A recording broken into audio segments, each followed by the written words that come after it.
Good morning. तो कैसे हो मेरे प्यारे भैया बहनों। अभी तक हमने 2 भाग कंप्लीट कर लिए हैं और आशा करता हूँ आप सभी स्वस्थ हो और स्वस्थ रहकर भी पढ़ाई कर रहे होंगे। बहुत अच्छी बात है, आप रेगुलर क्लास अटेंड भी कर रहे हो और अपने जो निकम्मे दोस्त है उनको ये क्लास जरूर शेयर करो ताकि वो भी कुछ पढ़े और वह अपना फर्स्ट पार्ट है जो क्लियर कर सके। अपने कुछ टॉपिक हमने कवर कर लिए हैं। आज हम नया टॉपिक पे डिस्कशन करेंगे, रासायनिक अभिक्रियाओं के प्रकार। रासायनिक अभिक्रियाओं के प्रकार अपने चैप्टर के अनुसार चलते हैं। अपना टॉपिक आज का रासायनिक अभिक्रियाओं के प्रकार।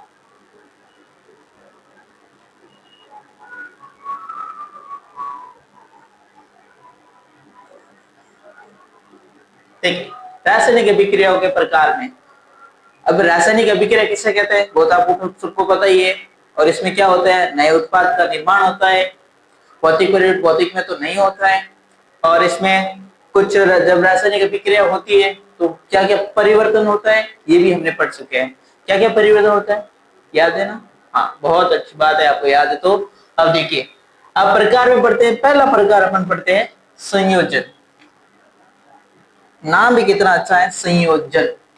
संयोग, जैसे संयोजन, संयोजन अभिक्रिया।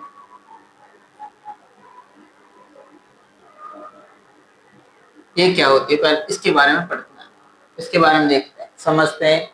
और रट्टा नहीं मारना, समझना है। समझोगे भूलोगे नहीं कभी भी, और ये मेरा वादा है कभी नहीं भूलोगे। देखिए, संयोजन अभिक्रिया किसे कहते हैं। संयोजन अभिक्रिया में क्या है, आपको याद रखना है कि हमेशा याद रखना है, कोई भी दो पदार्थ होंगे, कोई भी दो पदार्थ वो जुड़ेंगे और एक का निर्माण करेंगे। एग्जाम्पल जैसे ले रहे हैं, मैं ले रहा हूं कोई पदार्थ मेरे पास ए और दूसरा मैं ले रहा हूं बी। ये दोनों एलिमेंट क्या, ये दोनों पदार्थ या तो जो भी है, ये दोनों क्या करेंगे, ऐड होकर जुड़ जाएंगे और नए पदार्थ का निर्माण करेंगे। ये सिंपल, ये है अपनी संयोजन अभिक्रिया। संयोजन मीन्स क्या है, संयोग।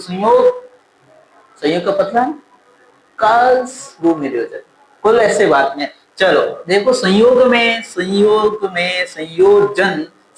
में भी क्या, दो को ऐड करो, दो को ऐड करने पर कितना, ओनली ऑन एक से ज्यादा नहीं। यानी हम लिख सकते हैं इसकी परिभाषा, किसी रासायनिक अभिक्रिया में, किसी रासायनिक अभिक्रिया में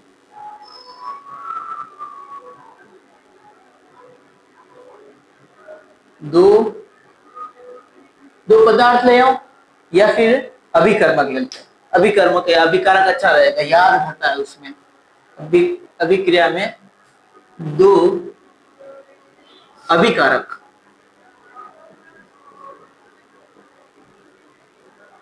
जुड़कर एकल उत्पाद का निर्माण करते हैं। कितनों का, एक उत्पाद का, एकल उत्पाद का निर्माण करते हैं,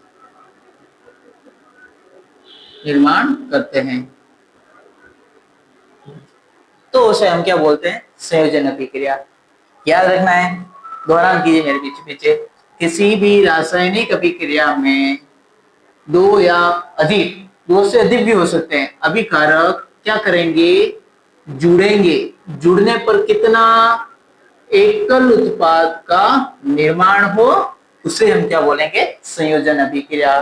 क्या बोलते हैं भाई, संयोजन अभिक्रिया। ऐसे याद नहीं हो तो क्या बोलोगे, 1 + 1 कितना होता है, 2 नहीं, अब करना है 11 करना है, 11 करना है। ठीक है, अब जैसे कि एग्जांपल में लेते हैं अपन किसको, यहाँ पे ए लिया है मैंने, ए में मानता हूं हाइड्रोजन अपना, बी को मान लिया मैंने ऑक्सीजन अपना, ये प्लस का प्लस, दोनों को ऐड किया तो किसका निर्माण हुआ भाई, वाटर, जल।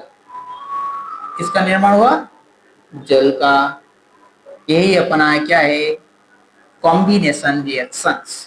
कॉम्बिनेशन मीन्स क्या बोलते हैं कि कंबाइन करो, ऐड करो और एक उत्पाद, ऐड उत्पाद हो गया। अब इसमें क्या हुआ, ये क्या है, एक हाइड्रोजन गैस। कल मैंने एक क्वेश्चन दिया था इसकी खोज, बहुत सौ ने तो आंसर दिया है और सही भी दिया है। क्या है, हेनरी कैवेंडिश। बहुत अच्छी बात है। इसमें कुछ और भी होता है, जैसे ये जल बनता है, जल के साथ कुछ और बनता है, तो उसमें क्या होता है, क्या बनता है, 136 किलो कैलोरी ये इसके साथ में आती है। ये पहला एग्जांपल है, जल के साथ साथ 136 किलो कैलोरी आती है। और इसके बाद में सेकंड एग्जांपल देखते हैं। देखो यहां तक समझ में आया नहीं, ये पूरा आना चाहिए। इसके बाद में सेकंड एग्जांपल देखते हैं, गंधक, गंधक का दहन। गंधक के दहन में क्या लेते हैं, हम लेते हैं कि इसको सल्फर को, ये सल्फर को हम क्या बोलते हैं, गंधक। इसमें सल्फर किसकी उपस्थिति में, ऑक्सीजन। क्या बनाता है भाई, क्या बनाएगा, सल्फर SO2। कैसी गंध आती है, पता तो है, गंधक नाम भी क्या है इसका, गंधक, सुगंधित आएगी आपके लिए, आपके लिए सुगंधित आती है तो अच्छे से सुना पर। फिर क्या करते हैं इसमें संयोजन अभिक्रिया में, नेक्स्ट देखते हैं क्या। जब आपने घर बनाया होगा तब किसी किसी के तो सीमेंट लाते हैं, किसी किसी के, सबके अब तो सीमेंट ही ला रहे हैं। लेकिन पहले जन हम थोड़ा सा पीछे देखते हैं तो चूने का यूज किया जाता था। बाजार से चूना लेके आए, जो चूना लेके आए वो कैसा था अपने पास, बिना भुजा हुआ। नेक्स्ट एग्जांपल लेता हूं मैं, यानी बिना भुजा हुआ चूना, बिना भुजा चूना। इस बुने भुजे चूने में क्या करते हैं अपन, पानी डालते हैं। जैसे ही इसके अंदर मैंने जल डाला तो क्या रिएक्शन होती है कि ये बिना भुजा हुआ है तो ये क्या हो जाएगा, बुझ जाएगा। क्या प्राप्त होगा अपन को, बुझा हुआ चूना, बुझा हुआ चूना प्राप्त हो जाएगा। ठीक है, कोई डाउट है, नो डाउट। चलिए अब देखते हैं इसमें, पहले तो बिना बुझा हुआ चूना का फॉर्मूला देखो क्या है, कैल्शियम ऑक्साइड, इसे बोलते हैं अपन बिना बुझा हुआ चूना। इस प्लस ये जल रिएक्शन करी तो क्या बना भाई, CaOH का होल ट्वाइस। क्या बनता है, CaOH का होल ट्वाइस, क्या लिया, कैल्शियम हाइड्रोक्साइड। इसको हम क्या बोलते हैं, बिना बुझा हुआ चूना। इसके क्रियाकलाप भी है अपनी पुस्तक में देखते हैं। उसमें क्या लिखा है कि एक मैं प्लास्क लेता हूं, क्या क्या बोलते हैं इसको अपन, मग। इस मग को लिया, इस मग के अंदर मैं क्या करता हूं, इस मग को आप ही पकड़ना, ताकि आपको ही तो क्रियाकलाप ये करना है। पकड़ दिया, चलो भाई बहुत अच्छी बात है, नहीं डर रहे हैं, पकड़ दिया। अब इसको पकड़ने के बाद में क्या करना है, इसके अंदर थोड़ा सा पानी डाल दो। क्या डालना है, पानी, ये रहा इसका पानी। चलिए लाल कलर किया ना, कलर हो गया थोड़ा सा, पानी अलग कलर के लिए बता रहा हूँ। पानी डाल दिया, पानी डालने के बाद में इसमें क्या करते हैं अपन, बिना बुझा हुआ चूना डालते हैं। चलिए जैसे ही बिना बुझा हुआ चूना डाला मैंने, क्या कर रहा हूं, ये बिना बुझा हुआ चूना डाल रहा हूं, तो इसमें क्या होगा, बिना बुझा हुआ डालने पर इसमें क्या होगा, क्या बता सकते हैं, बताओ क्या होगा। आपने देखा है क्या होगा, जैसे ही अपन बिना बुझा हुआ चूना डालते हैं, ये तो देखो अपना नमक है, ये पानी है, पानी को जल लिख देता हूं मैं, पानी जल, ये CaO हो गया। फिर इसमें से क्या आती है, धुआं आता है। क्या आता है, धुआं। वो उसको क्या बोलते हैं हम, उष्मा। इसकी क्या आती है, ये उष्मा, यानी प्लस उष्मा। आगे इसमें भी उष्मा। अब देखो इसमें क्या हुआ, एक क्वेश्चन बनता है कि जब कैल्शियम हाइड्रोक्साइड, एक लेबर है, एक मजदूर आदमी है, वो मजदूर क्या करता है, जब चूने के अंदर पानी डालकर वो अंदर जाता है तो उस पैरों में वो क्यों पहनता है रबड़ वाला, क्यों पहनता, कारण क्या है कि जिसके कारण वो उसके पैर जले नहीं, जलते क्यों है, कारण क्या है, यही उष्मा, ये हीट, इस हीट के कारण उसके पैर जल जाते हैं, जिसके कारण वो उससे बचने, इस हीट के बचने के लिए वो पहनता है। चलिए अब नेक्स्ट करते हैं। अब देखिए कैल्शियम हाइड्रोक्साइड ये अपन के पास प्राप्त हो गया। अब मैं क्या ले रहा हूं, कार्बन या ग्रेफाइट। इस ग्रेफाइट का दहन कराते हैं। क्या है ग्रेफाइट, ग्रेफाइट का दहन। इस ग्रेफाइट के दहन में क्या होता है, अपन क्या कर रहे हैं, C+O2, यही तो है, इसको हम बोलते हैं कार्बन या ग्रेफाइट बोलते हैं।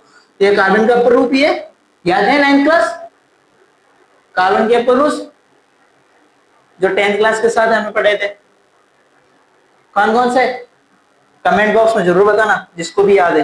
चलिए कार्बन डाइऑक्साइड बन गई CO2, ठीक है। अब ये कार्बन डाइऑक्साइड किसके साथ, कैल्शियम हाइड्रोक्साइड के साथ रिएक्शन करती है। मैं इन दोनों की मैं क्या करा रहा हूं, रिएक्शन करवा रहा हूं। इन दोनों की रिएक्शन करवाने पर क्या क्या प्राप्त होगा ये देखना, ये थोड़ा सा इंपॉर्टेंट है। इसमें क्या होता है, क्या क्या बनता है, पहले देखते हैं क्या बनेगा, CaCO3, क्या बनता है CaCO3। ये भी CaCO3 क्या है भाई, संगमरमर, संगमरमर। एक अच्छा सा 1 नंबर का क्वेश्चन आता है, संगमरमर का रासायनिक सूत्र बताइए, तो आपको क्या लिखना है CaCO3, और ये दोनों रिएक्शन करने पर CaCO3 प्राप्त होता है, और इसके साथ ही क्या, कुछ जल प्राप्त होता है, ठीक है। यहां तक इसको डाउट नहीं होना चाहिए। एक बार वापस रिवीजन कर लेते हैं। संयोजन अभिक्रिया किसे कहते हैं, वह रासायनिक अभिक्रिया जिसमें कितने, 2 या 2 से अधिक अभिकारक जुड़कर एकल उत्पाद का निर्माण करते हैं। और एग्जाम्पल क्या है, जल का देख सकते हैं H2+O2, H2O। इसका ये क्यों लिखा मैंने उष्मा, इसका भी अभी बता रहा हूं, एक से। गंधक क्या है, H+O2, SO2 बन गया। बिना बुझा हुआ जल, बिना बुझा चूने की रिएक्शन जल के साथ तो बुझा हुआ चूना प्राप्त होता है। बिना बुझा किसे कहते हैं, कैल्शियम ऑक्साइड। तो जल H2O, बिना बुझा हमें CaOH का ऑल्ट्रेस प्राप्त हो गया, और इसके साथ क्या उष्मा निकलती है, जिससे उष्मा से बचने के लिए लेबर लोग क्या करते हैं, पैरों में पहनते हैं रबड़ का।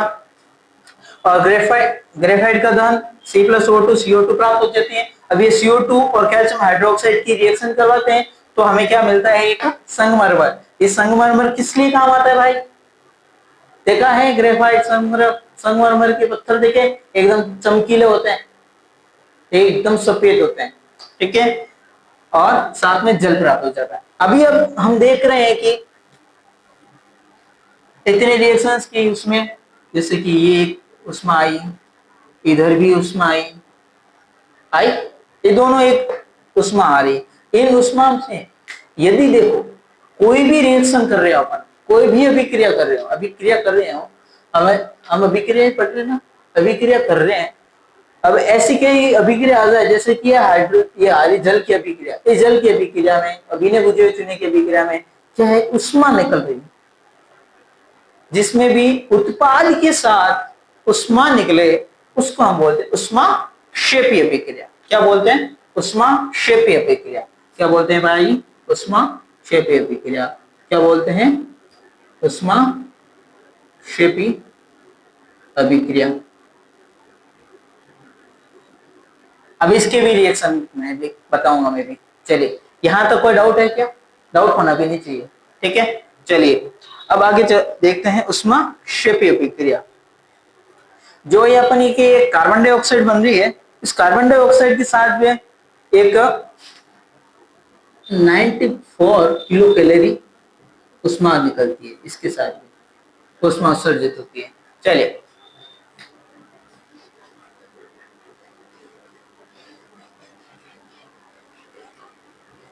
हाँ, यहाँ तक किसी को डाउट नहीं होना चाहिए। अगर किसी को डाउट आ भी जाए तो आप कमेंट कर सकते हैं, और मैं उसका 100% बोल रहा हूँ, रिप्लाई दे रहा हूँ, सबको देता हूँ, आपको भी रिप्लाई दूंगा। क्या टेंशन बोल रहे हो?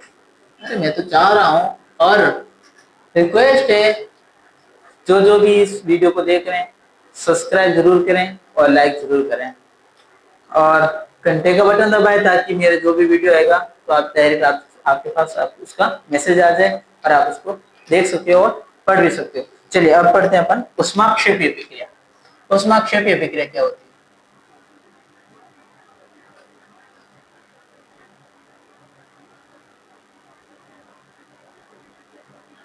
ऊष्माक्षेपीय अभिक्रिया, देखिए ऊष्माक्षेपीय अभिक्रिया में क्या अभी अभी तक पढ़ा है कि कोई भी रिएक्शन हो रही है, जैसे कि हाइड्रोजन प्लस ऑक्सीजन की थी, रिएक्शन किया तो क्या बना, जल, जल के साथ 136.8 किलो कैलोरी एनर्जी निकली थी, निकल गई थी।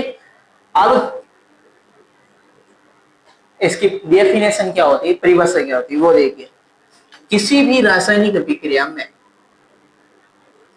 किसी भी रासायनिक अभिक्रिया में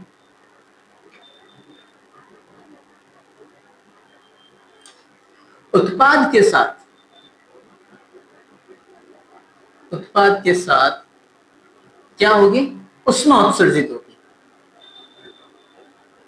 ऊष्मा उत्सर्जित हो, उत्पाद के साथ साथ ऊष्मा उत्सर्जित हो तो उसे हम ऊष्माक्षेपीय रिएक्शंस कहते हैं।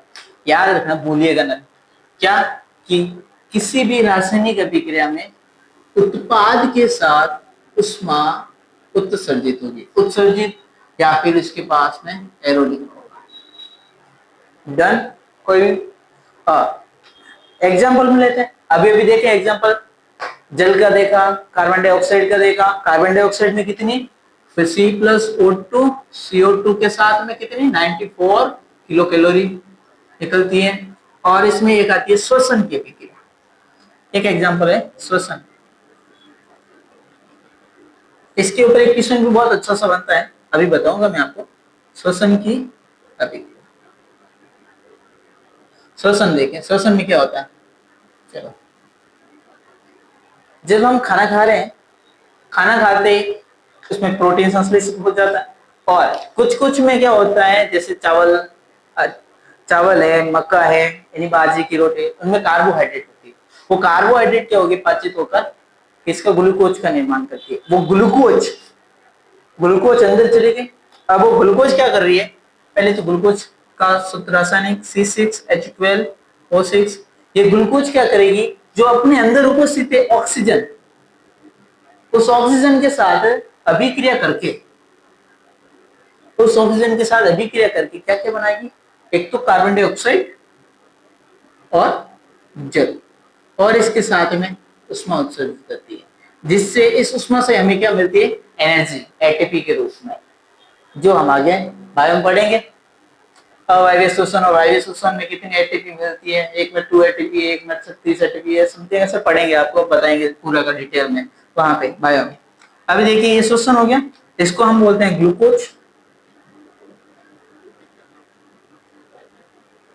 ऑक्सीजन, कार्बन डाइऑक्साइड और जल, इनका निर्माण होता है, ठीक है। और इसमें क्या होता है, क्वेश्चन एक अच्छा सा बनता है कि श्वसन एक ऊष्माक्षेपी अभिक्रिया है या नहीं, अब है या नहीं, अभी आपने पढ़ लिया है कि श्वसन एक रासायनिक ऊष्माक्षेपी अभिक्रिया है। अब क्यों है, इसका आंसर आपको ये लिखना है कि पाचन क्रिया के समय खाद्य पदार्थ छोटे टुकड़ों में टूट जाता है, जिसमें कभी कभी खाने में आप चावल, आलू, ब्रेड, मक्का यानी बाजरे की रोटी, ये सब खाते हैं, तो उनमें क्या होता है, उपस्थित कार्बोहाइड्रेट। ये कार्बोहाइड्रेट टूटने से आपको क्या, ग्लूकोज प्राप्त होता है। तो वो ग्लूकोज क्या करेगा, ऑक्सीजन के साथ रिएक्शन करके कार्बन डाइऑक्साइड और जल, इन दोनों के साथ साथ में एक ऊर्जा भी हमें देता है, वो ऊष्मा के रूप में, और इस कारण हम इसको क्या बोलते हैं, ऊष्माक्षेपीय अभिक्रिया। और इसका यूज कहाँ पे होता है अपना क्या,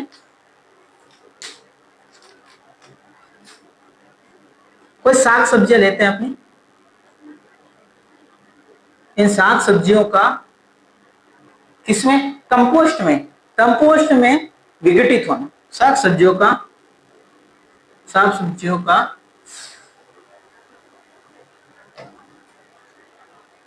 विघटित होकर, विघटित होकर कंपोस्ट में परिवर्तन या परिवर्तन या बदलना, ये सब क्या कहलाएगा इसमें, इस परिवर्तन होना, ये भी किसका एग्जांपल है, उसमें क्षेत्रीय अभिक्रिया। चलिए अभी हमने दो अभिक्रियाएं पढ़ ली, पहली अभिक्रिया कौन सी पढ़ी है,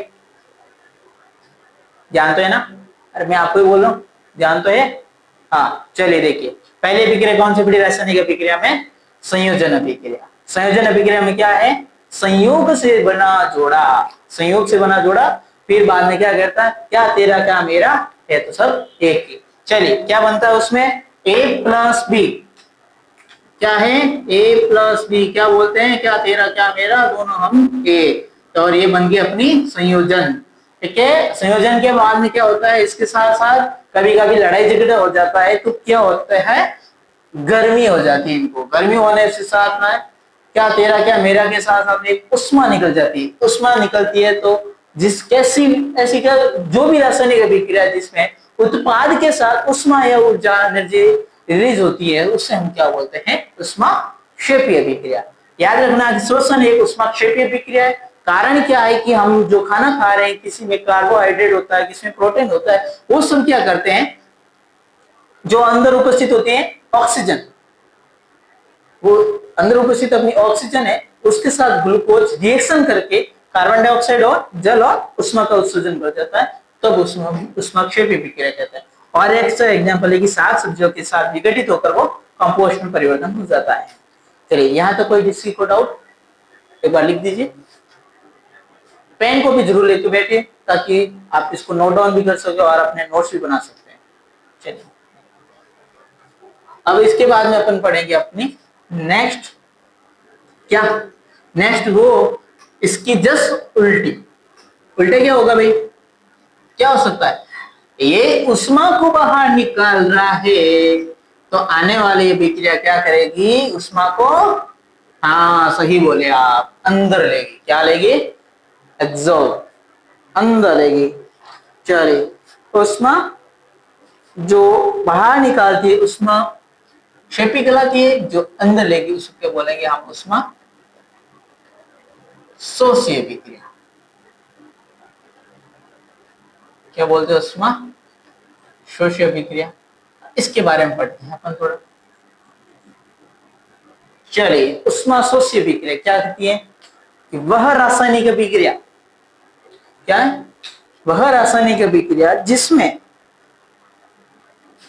पूर्ण करने के लिए, अभिक्रिया को पूर्ण करने के लिए उसमें क्या हिट देनी पड़ेगी, उष्मा देनी पड़ेगी।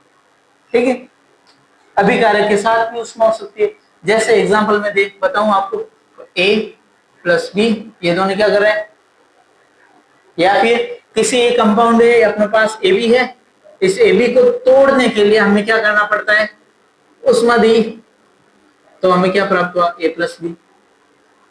ये भी क्या होगी अपनी, क्या होगी, उष्मा शोषी अभिक्रिया। या फिर यहाँ पे ना लिख के, यहाँ पे ऐसी एक डिजाइन ट्रायंगल की टाइप की डिजाइन दे देगा, वो भी क्या हो जाएगी अपनी उष्मा शोषी। आप देखिए, और जैसे नाइट्रोजन और ये ऑक्सीजन, इन दोनों को ऐड करने के लिए भी हमें कितने 42 किलो कैलोरी की आवश्यकता होती है।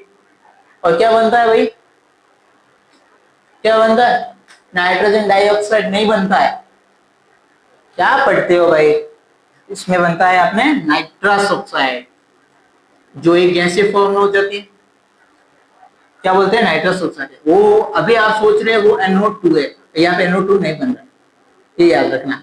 ठीक है, 2 2 ये 2 2 2 2 2 2 4, चलिए कंप्लीट। कितनी कैलोरी, 42 कैलोरी। अब इसमें क्या डेफिनेशन क्या लिखते हैं अपन, क्या लिखेंगे कि वह रासायनिक अभिक्रिया, वह रासायनिक अभिक्रिया जिसमें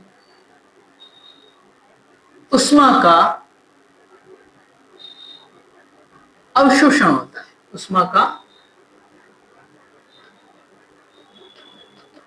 अवशोषण, क्या कहलाएगी, उष्माशोषी अभिक्रिया।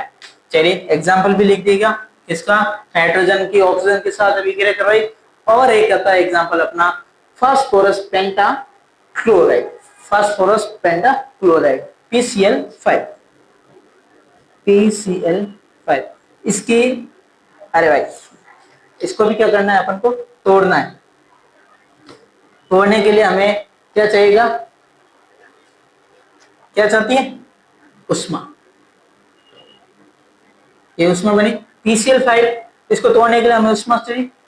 क्या क्या बना, PCl3 और Cl2, PCl3 प्लस Cl2।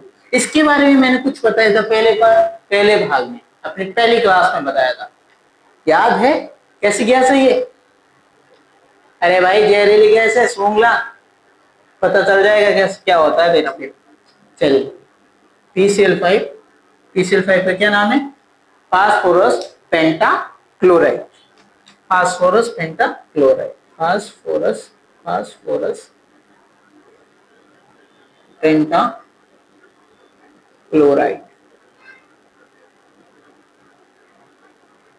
चलिए यहां तो किसी को डाउट नहीं होना चाहिए, अगर हो तो आप जरूर कमेंट में बॉक्स में बताना, अगर ध्यान होगा तो डाउट ही नहीं, ठीक है। चलिए उष्माशोषी अभिक्रिया किसे कहते हैं, वह रासायनिक अभिक्रिया जिसमें उष्मा का अवशोषण होता है, जैसे कि अवशोषित हो गई, ये उष्मा आएगी इसके अंदर, और इसमें क्या होता है, ये आ गई उष्मा, ठीक है। अब हमारा नेक्स्ट आगे चलते हैं वियोजन अभिक्रिया में, उसमें क्या होता है, वियोजन अभिक्रिया क्या है क्या नहीं है उसके बारे में देखते हैं। चलिए यहां तक तो किसी को डाउट नहीं होना चाहिए, अगर हो रहा है तो आपका ध्यान कहाँ पे, अब मैं तो क्या ही बोलूं, आपको पता होना चाहिए आपका ध्यान किधर चल रहा है किधर नहीं चल रहा है। क्या बात है, आना है जो आएगा भाई, पीछे मत जाओ, अभी पढ़ोगे लिखोगे तो आगे बढ़ जाओगे, और अभी ऐसी वैसी बातों में ध्यान लगा लिया तो फिर क्या हो जाएगा, सबको पता ही है आगे का क्या है, हर किसी को नहीं मिलता। यहाँ किताबें ही जिंदगी है, अलग ना सोचो। चलिए अभी करते हैं वियोजन अभिक्रिया, वियोजन अभिक्रिया, वियोजन अभिक्रिया क्या है, चलिए देखो, अभी पढ़ा आपने संयोजन के बारे में, संयोजन में क्या होता, संयोग से मिले फिर एक का निर्माण किया, जैसे ही एक का निर्माण किया तो उसके साथ में क्या गुस्सा हुआ तो एनर्जी निकली, वो एनर्जी निकल रही है तो क्या होगी, उष्माक्षेपी। अगर वो लड़ रहे हैं तो उनके बीच में कुछ ऐसा हो, या फिर क्या एक एलिमेंट को तोड़ने के लिए भी बोल देते हैं, उसको तोड़ने के लिए उष्मा का अवशोषण करना पड़ा तो उसको क्या बोल के, उष्माशोषी अभिक्रिया। उष्माशोषी में शोषण का एग्जांपल है, बहुत ही अच्छा फेमस एग्जांपल है, क्वेश्चन आ सकता है, आपको ये ध्यान रखना है। चलिए वियोजन अभिक्रिया, वियोजन अभिक्रिया किसे कहते हैं, सिंपल से एबीसीडी में देखते हैं। वियोजन अभिक्रिया क्या कहता है कि पहले एक था जॉइंट यानी संयुक्त परिवार, तो संयुक्त परिवार क्या करता है भाई, धीरे धीरे ये बड़ा हो गया, जैसे ही बड़ा हुए, छोटे तब तो साथ में रहते थे, अब जैसे ही बड़े हुए तो क्या हुए, अपने अपने फ्लैट खरीद लिए, ये इसका फ्लैट, ये इसका फ्लैट, और ये इसका फ्लैट। मीन्स एकल अभिकारक टूटकर छोटे छोटे उत्पादों का निर्माण करेगा। क्या, कोई भी रासायनिक अभिक्रिया में जिसमें अभिकारक टूटकर छोटे छोटे उत्पादों का निर्माण करता है। डेफिनेशन लिख लेते हैं अपन। वह रासायनिक अभिक्रिया जिसमें वह रासायनिक अभिक्रिया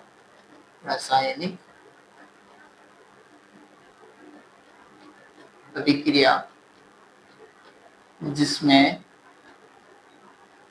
एकल अभिकारक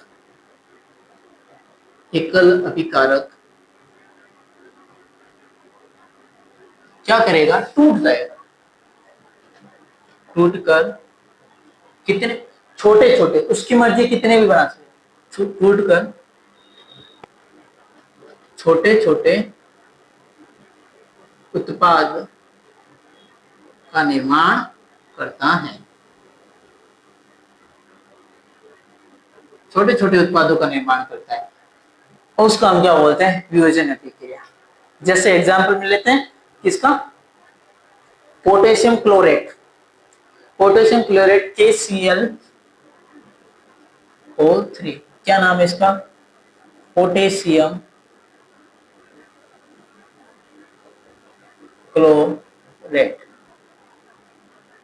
इसको क्या करते हैं अपन, इसका तोड़ देते हैं। ये तोड़ने के बाद में क्या क्या बनता है, देखिए पहले अभिक्रिया देख लीजिए। वह रासायनिक अभिक्रिया जिसमें कितना, एकल अभिकारक, कितने अभिकारक है भाई, कितने, एक अभिकारक। एकल अभिकारक क्या करेगा, टूट जाएगा, जैसे ही टूटता है KCl बना देता है।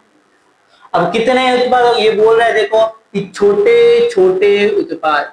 अगर सिर्फ ऐसे बोलता कि छोटा उत्पाद तो कितना होता, एक। यहाँ पे क्या बोल रहा है, छोटे छोटे उत्पादों का निर्माण करते हैं। तो KCl के साथ क्या बनाएगा, एक ऑक्सीजन बना देता है। इसका नाम है पोटेशियम क्लोरेट, याद रखना, और इसका नाम है पोटेशियम क्लोराइड, पोटेशियम क्लोराइड। ठीक है, चलिए नेक्स्ट एग्जांपल देखते हैं। और एग्जांपल में अपना फेरस सल्फेट लेते हैं। फेरस सल्फेट क्या है, FeSO। इसका भी तोड़ना है अपन, फेरस सल्फेट। फेरस सल्फेट को तोड़ने पर हमें यानी इसमें प्रश्न ऐसा आएगा कि पोटेशियम क्लोरेट का वियोजन बताइए या फिर फेरस सल्फेट का वियोजन बताइए। वियोजन का जैसे ही बोले तो आपको छोटे छोटे उत्पादों में बांटना है। पोटेशियम क्लोराइड का वियोजन KCl प्लस ऑक्सीजन। FeSO4 का वियोजन क्या हो जाएगा, Fe2O3 plus SO2 plus SO3। ठीक है, फेरस सल्फेट किसमें चेंज हो गया, Fe2O3, SO2 और SO3 में। चलिए इसके बाद आती है अपना लेड नाइट्रेट, PbNO3 का ऑल ट्वाइस, PbNO3। एक मिनट सही भर देता हूँ थोड़ा सी। हाँ भाई, और यहाँ तक किसी को डाउट नहीं होना चाहिए, ये ध्यान रखने का आपको। चलिए हो गया, लेड नाइट्रेट PbNO3 का ऑल ट्वाइस, इसको बोलते हैं अपन लेड नाइट्रेट। इसका आपके इन दोनों का आपके पास क्रियाकलाप ही है, उसको मैं समझाऊंगा अभी। लेड नाइट्रेट, अभी लेड नाइट्रेट में क्या, इसको भी तोड़ना है तो क्या बनता है भाई, एक तो PbONO2, ये भी NO2 क्या है, ये भी क्या है, एक गैस ऑक्सीजन, और ये भी एक गैस है। ठीक है, इन दोनों का अपन रिएक्शन अभी क्रियाकलाप करी थी। अब इस क्रियाकलाप में क्या करते हैं, एक क्या लेना आपको, बर्नर लेना है। बर्नर किसे बोलते हैं, कल की क्लास में बताया था कि बर्नर किसे बोलते हैं, भूलो मत भाई, भूलो मत। चलिए देखते हैं, मैं ये ले रहा हूं आपके पास में बर्नर, यानी गैस जो ज्वाला उत्पन्न करता है। ऐसी कोई बात नहीं, मैं ये ज्वाला आ गई, इसमें ये ज्वाला आ गई। ये ज्वाला के ऊपर हम क्या कर रहा हूं, परख नली लेनी है, चलिए इस परख नली में एक तो मैं क्या कर रहा हूं, पहले इसका करते हैं फेरस सल्फेट। फेरस सल्फेट को अंदर डाला, ठीक है। डालने के बाद में यहाँ पर क्या हो जाता है, अपने एक हरा रंग आ जाता है। हरा रंग क्यों आता है कि इसके पास क्रिस्टल जल होता है जो 0.7H2 के रूप में होता है। वो अपना क्रिस्टल जल क्या कर देता है और वह हरे कलर में चेंज हो जाता है। कौन भाई, फेरस सल्फेट। चलिए ये तो किसमें था, फेरस सल्फेट।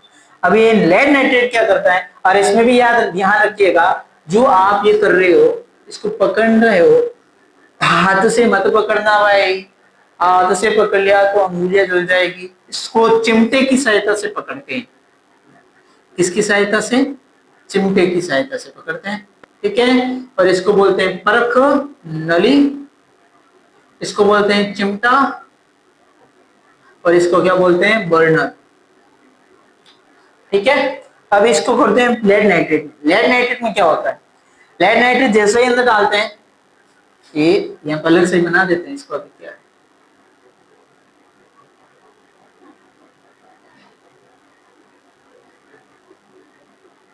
ठीक है। अब ये लेड नाइट्रेट जैसे अंदर डाला इसके अंदर और अपना गैस स्टार्ट किया, तो क्या होता है, इसमें थोड़ी सी गैस बाहर निकल जाती है। एक NO2 बाहर आना है, क्या आता है, NO2। ये NO2 बाहर आता है। NO2 कैसा कलर लेके आता है भाई, भूरे कलर। क्या, भूरे रंग की गैस आती है। कैसी आएगी, भूरे रंग की gas, NO2, nitrogen oxide. Nitrogen oxide, nitrogen oxide की कलर कैसा होता है भाई, भूरा, ब्राउन। ब्राउन ब्राउन आके देखी हुई है ना, जैसे क्या बोलते हैं, भूरे बोलते हैं ना, उसी को नाइट्रोजन ऑक्साइड बोलते हैं। यहां तक किसको डाउट, नहीं डाउट। चलिए इसमें भी वियोजन के भी कुछ प्रकार होते हैं। अब वियोजन के प्रकार में भी एक आएगा अपना प्रकाशीय वियोजन, और एक आएगा अपना विद्युत जल से अपघटन अभिक्रिया से विद्युत वियोजन। अब देखते हैं, जगह नहीं है, इसको साफ रफ करना पड़ेगा। हाँ, पोटेशियम क्लोराइड और लेड नाइट्रेट और फेरस सल्फेट, इन सब का वियोजन पढ़ लिया है हमने। और अब हम पढ़ रहे हैं किसका, प्रकाशीय वियोजन। इसके ही टाइप है, पहला है प्रकाशीय वियोजन। ये क्या होता है भाई, प्रकाशीय, प्रकाशीय सही लिखा है भाई, प्रकाशीय वियोजन। प्रकाशीय वियोजन इसमें क्या होता है, आपको एक चाइना डिस्क यानी एक चाइना डिस्क की क्या आपने मारवाड़ी में क्या बोलते हैं, त्रासली, उसको लेना है। कप प्लेट की, वो प्लेट ली,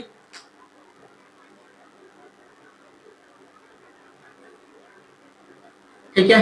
इस प्लेट के अंदर, इस प्लेट के अंदर एक मिश्रण रखते हैं अपन, AgBr, सिल्वर ब्रोमाइड। जैसे ही रखा, और रखा तो इसमें पहले कमरे के अंदर नहीं रखना है, धूप में रखना है।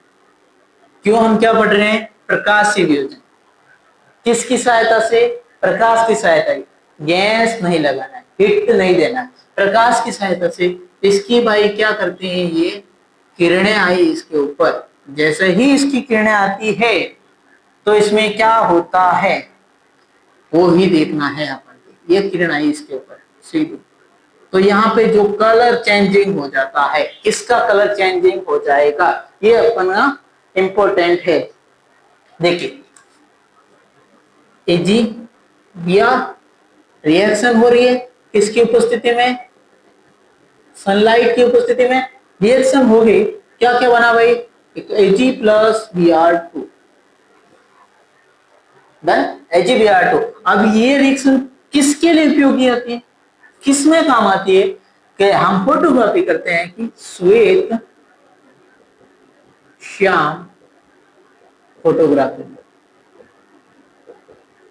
किसमें काम आती है, श्वेत श्याम फोटोग्राफी में ये रिएक्शन काम आती है। और इसी के साथ एक आती है कौन सी, AgCl की, क्या होता है वो भी सेम है। यहाँ पे AgBr की जगह हम क्या ले लेंगे, AgCl, ठीक है।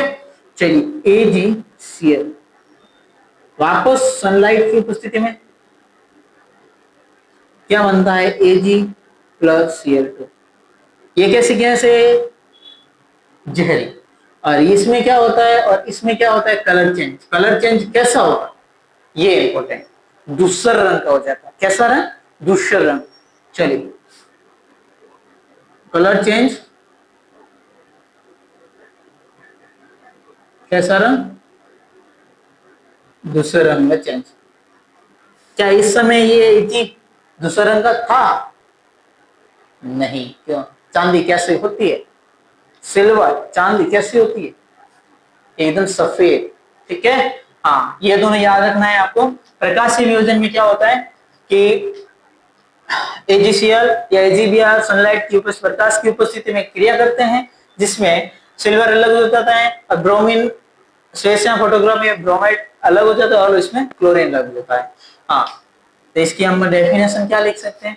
वह रासायनिक अभिक्रिया जो प्रकाश की उपस्थिति में पूर्ण की हो, प्रकाश की उपस्थिति में संपूर्ण हो, इसको हम क्या बोलते हैं? प्रकाशीय वियोजन।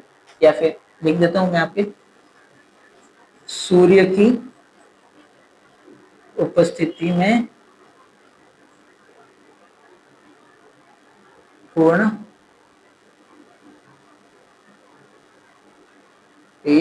अभिक्रिया।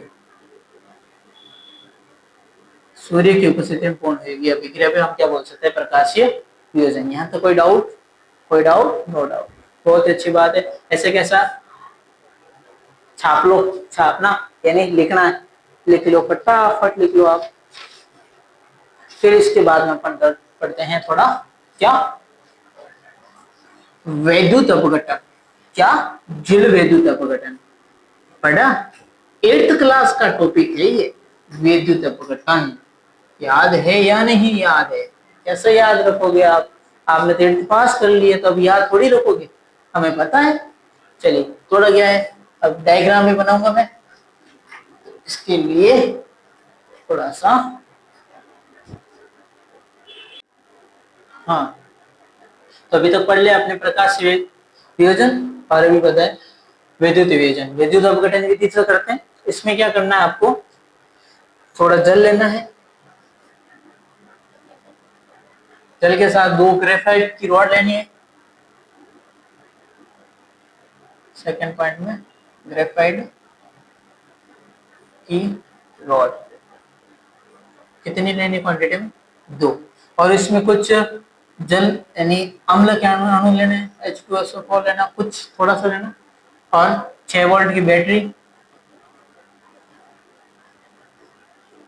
एक मोमबत्ती,